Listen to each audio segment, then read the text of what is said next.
attaquer vos liaisons télégraphiques. Il devenait de plus en plus difficile un étonnant système de tunnels dans les entrailles de Londres.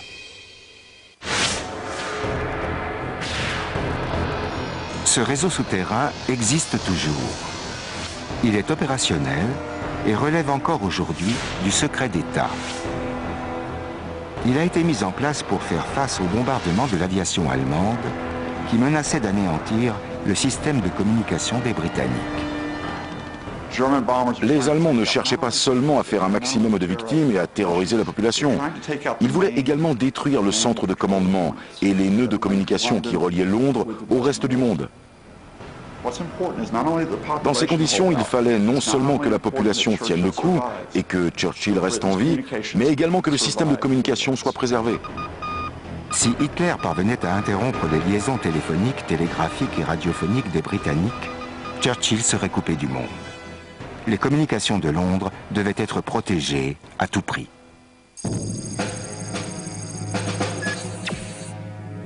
Toutes les communications internationales au départ de Londres passaient par le centre Faraday, qui se trouvait au cœur d'une gigantesque toile constituée par 560 km de câbles. En reliant son QG opérationnel du ministère des Finances au centre Faraday, Churchill se mettait en liaison directe avec ses forces armées et plus de 70 pays étrangers, dont les États-Unis. Mais le centre Faraday était à plus de 3 km du ministère et il était trop risqué de faire passer des câbles en surface. Il fallait absolument les installer en profondeur, dans un dispositif à l'épreuve des bombes. C'est sous l'artère de Whitehall, à l'insu des passants, que démarre ce réseau top secret. Cible potentielle d'éventuels terroristes, la connaissance que nous en avons reste très imprécise. Nous nous trouvons sur Trafalgar Square, au lieu touristique de Londres. Là-bas, vous apercevez l'avenue de Whitehall, qui est le cœur du gouvernement britannique. Sous Whitehall part un tunnel secret, percé pendant la Seconde Guerre mondiale, afin de sécuriser les communications du gouvernement. La Grande-Bretagne en guerre n'avait pas les moyens de construire un tunnel de 3 km de long entre le QG de Churchill et le centre Faraday. Il fut décidé de percer une galerie plus courte, d'environ 800 mètres de long, entre Trafalgar Square et le Parlement. Celle-ci permettait de faire passer les câbles de communication loin de la surface. Les travaux commencèrent à 30 mètres sous terre. Les parois argileuses furent doublées par des tubes constitués de plaques de fonte boulonnées ensemble. D'un diamètre de 4 mètres environ, le tunnel suivait le tracé de Whitehall. Il était destiné à assurer la connexion des 40 000 fils téléphoniques et télégraphiques des services de l'État avec le réseau national.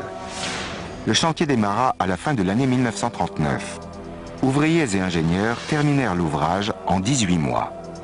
Outre les câbles, ce vaste tunnel accueillait également des centaines d'opérateurs et de techniciens des télécommunications. Restait le problème de la jonction avec le centre Faraday à plus de 2 km de là. La solution retenue était remarquable de simplicité. Vous avez donc un tunnel qui parcourt Whitehall en amenant des câbles depuis le Parlement jusqu'à Trafalgar Square. Ce qui ne sert à rien si ces câbles ne peuvent pas également se connecter sur le reste du réseau. Or, nous avons à Londres un important réseau de galeries prêt à accueillir des câbles. C'est le métro londonien. Il suffit donc de relier le tunnel qui a été creusé au métro londonien pour pouvoir aller à peu près partout.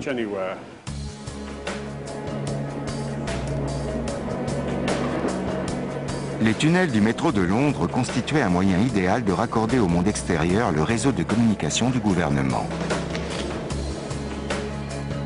Les câbles provenant du QG de Winston Churchill allaient directement dans le tunnel de Whitehall qui les emmenait jusqu'à Trafalgar Square. Là, ils empruntaient une galerie du métro qui passait sous la Tamise, direction le sud de la capitale. Arrivés à la gare de Waterloo, ils changeaient de tunnel pour repartir vers le nord et franchir une seconde fois le fleuve. Ils refaisaient enfin surface dans l'enceinte du centre Faraday par un puits spécialement construit à cet effet. Voici le centre Faraday. En reliant le siège du gouvernement sur Whitehall au centre Faraday par les tunnels du métro, ils le mettaient en contact avec le reste du monde. Les câbles étaient désormais en sécurité, mais le dispositif restait vulnérable. Les Allemands avaient compris l'importance du centre Faraday et en avaient fait l'une de leurs cibles privilégiées. En une nuit, au mois de décembre 1940, ils larguèrent près de 25 000 bombes sur le quartier dans lequel ils se trouvaient. Le bâtiment devait être protégé de toute urgence. Il ne s'agissait plus de faire un simple abri souterrain, mais de construire une véritable forteresse, une citadelle à l'épreuve des bombes, édifiée au-dessus du sol dans l'unique but de protéger ceux qui se trouvaient à l'intérieur du bâtiment. Une gigantesque forteresse de béton sortit de terre derrière le centre Faraday afin d'accueillir un standard téléphonique de secours. Elle serait construite en surface pour gagner du temps. Elle reposait sur des fondations de 3 mètres d'épaisseur. L'édifice n'avait aucune fenêtre. Ses portes d'acier pesaient 4 tonnes et l'ensemble était à l'épreuve des bombes et des armes chimiques. À l'abri derrière ce bouclier de béton et grâce aux extensions du métro londonien, le gouvernement pouvait se raccorder au réseau national et international.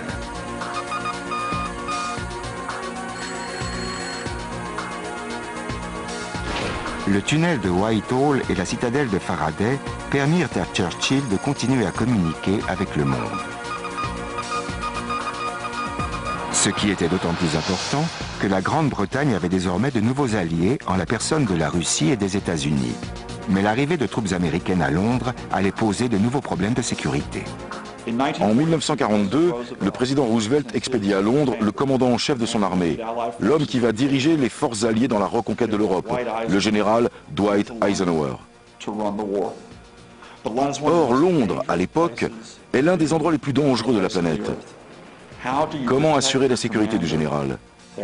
Eisenhower et ses communications doivent être mis en lieu sûr. De leur côté, les nazis avaient mis au point une nouvelle génération d'armes destinées à rayer Londres de la carte. Face à une telle menace, Eisenhower allait avoir besoin d'un abri d'un nouveau type.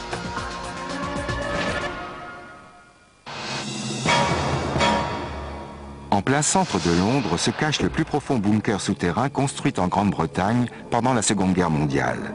Ce bâtiment impressionnant a abrité le général Eisenhower pendant son séjour en Angleterre et a joué un rôle déterminant dans la nouvelle alliance conclue par Churchill avec les États-Unis. La Grande-Bretagne s'était battue seule pendant 2 ans. Mais après Pearl Harbor, Churchill souhaitait faire évoluer la relation spéciale qu'il entretenait avec Roosevelt en une véritable alliance politique et stratégique contre l'Allemagne, le Japon et l'Italie. Pour cela, il fallait que ses liens informels avec le président américain se renforcent afin qu'il puisse le contacter à tout moment. Eisenhower allait jouer un rôle central dans l'alliance de la Grande-Bretagne et des États-Unis. Il installa son quartier général à côté de l'ambassade américaine sur Grosvenor Square. Mais dès 1942, les services de renseignement estimèrent que la sécurité du commandant en chef des forces alliées ne pouvait pas être assurée à cette adresse. L'Allemagne avait mis au point de nouveaux missiles d'une puissance dévastatrice qui n'allait pas tarder à être lancés sur Londres. Le V1 est le premier missile appartenant à ce que les Allemands ont appelé les armes de vengeance. Il s'agissait en fait d'un avion sans pilote. Il était propulsé par un pulsoréacteur et emportait une ogive d'environ 1 tonne. Ce n'était pas une arme très précise, mais un V1 pouvait très bien atteindre une cible suffisamment importante comme Londres. On l'entendait arriver de loin. Il pouvait être abattu en vol par un chasseur, en particulier les modèles les plus récents, ainsi que par les tirs de DCA.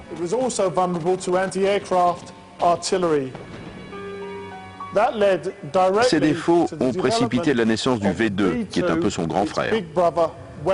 Le V2 emportait la même charge que le V1, mais il avait l'immense avantage d'avoir une approche silencieuse. Il était envoyé dans la stratosphère et retombait sur Terre une fois son carburant entièrement consumé. On ne se rendait compte de sa présence que lorsqu'il explosait, en s'écrasant sur le sol.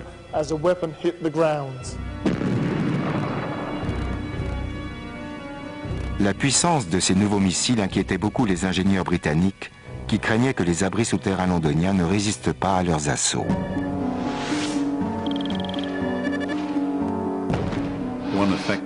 Lorsque la détonation a lieu à grande profondeur, en particulier dans un sol argileux comme celui de Londres, l'explosion a du mal à se disperser et elle est beaucoup plus puissante qu'elle ne l'aurait été si elle s'était produite à la surface, à ciel ouvert.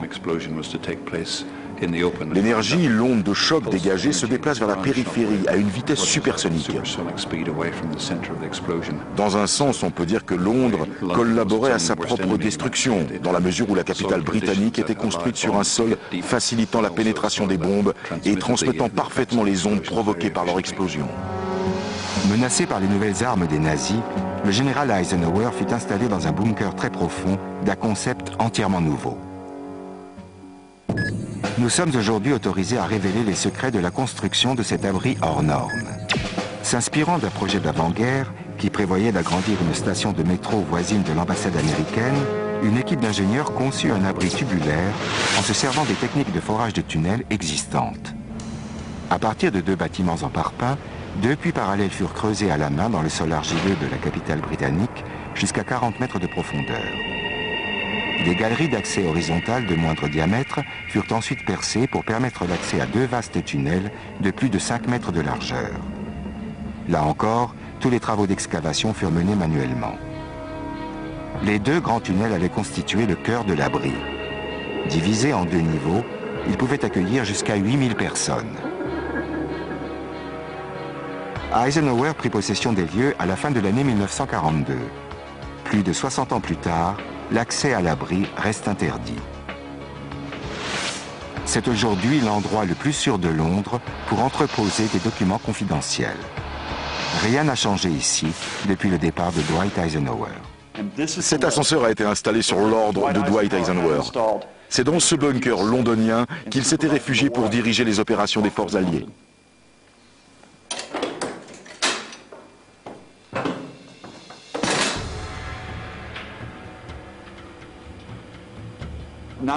C'est non seulement l'un des points de communication les plus centraux, mais c'est aussi l'un des plus profonds de Londres. Nous sommes à 40 mètres de profondeur.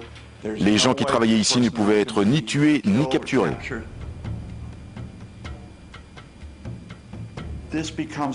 C'était le centre de commandement invisible, le quartier général invisible de Dwight Eisenhower et de l'état-major américain, d'où ils étaient en communication avec leurs alliés britanniques. 8 hommes du 318e bataillon des services spéciaux ont été chargés de mettre en place dans ces tunnels quelques 1400 lignes de télécommunications en 29 jours, alors qu'il aurait fallu 3 mois en temps normal.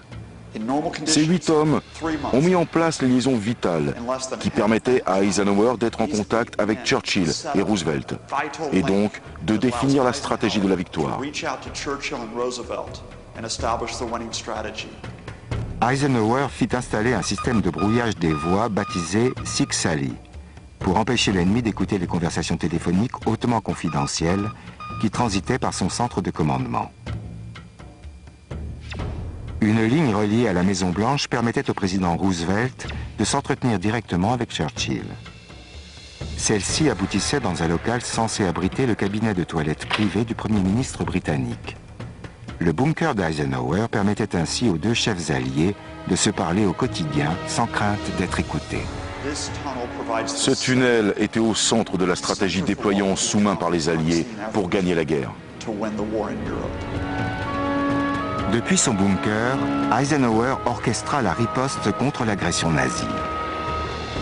Après le débarquement, les forces alliées reprirent le nord de la France, neutralisant les pistes et les sites de lancement de missiles qui avaient si longtemps terrorisé Londres.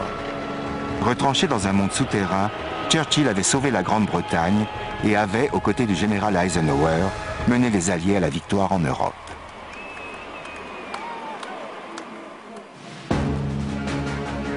Ce monde disparu a gardé son secret pendant plus de 60 ans. Les livres d'histoire en parlent à peine et le rôle qu'il a joué lors de la Seconde Guerre mondiale commence seulement à être dévoilé. Qui sait combien de lieux secrets restent à découvrir et si ce monde souterrain n'a pas continué de s'étendre depuis la fin des hostilités. À l'heure où le gouvernement britannique est confronté à de nouvelles menaces nucléaires, bactériologiques et chimiques, et où le terrorisme international représente un risque réel, il est probable que le sous-sol de Londres gardera pendant de nombreuses années encore les secrets